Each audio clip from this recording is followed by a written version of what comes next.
Hello friends, welcome to life with Malar. இன்றைக்கி ரொம்பவே சிம்பிளான லஞ்ச் பாக்ஸ் ரெசிபி தான் பார்க்க போகிறோம். வாங்க எப்படி செய்யுதுன்னு பார்க்கலாம். அதுக்காக நான் ஒரு கடாயில் வேர்க்கடலை சேர்த்துக்கிறேன். இதை நம்ம வறுத்து எடுத்துக்கலாம். இதை தனியாக எடுத்துக்கோங்க. இப்போது அதே கடாயில் தனியாக சேர்த்துக்கோங்க. இது கூட மிளகாய் சேர்த்து வறுத்துக்கோங்க.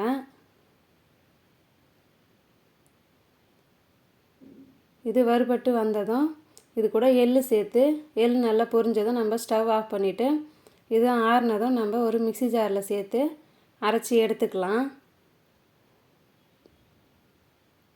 இப்போது அதே கடாயிலே எண்ணெய் சேர்த்துக்கிறேன். இது கூட கட் பண்ணி வச்சுருக்க வெங்காயம் சேர்த்துக்கோங்க, கருவேப்பிலை சேர்த்துக்கோங்க, கட் பண்ணி வச்சுருக்க குடை மிளகாயும் இது கூட சேர்த்துக்கோங்க. கொஞ்சமாக உப்பு சேர்த்து வதக்கிக்கலாம். 3 நிமிஷம் வதக்கிக்கோங்க. இப்போ இது வதங்கி வந்ததும் நம்ம வடித்து வச்சுருக்க சாதத்தை இது கூட சேர்த்துக்க போகிறோம்.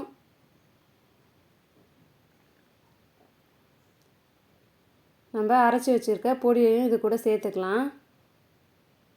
இது கூட தேவையான அளவு உப்பு சேர்த்து நல்லா கலந்து விட்டுக்கோங்க.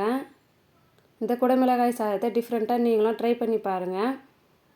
நல்லா கலந்து விட்டுட்டு நம்ம கடைசியாக கொத்தமல்லி தூவி ஸ்டவ் ஆஃப் பண்ணிக்கலாம். ஒரு தடவை கலந்து விட்டுக்கோங்க. இந்த வீடியோ பிடிச்சிருந்தா லைக் பண்ணுங்கள், மறக்காமல் சப்ஸ்கிரைப் பண்ணிக்கோங்க. தேங்க்யூ.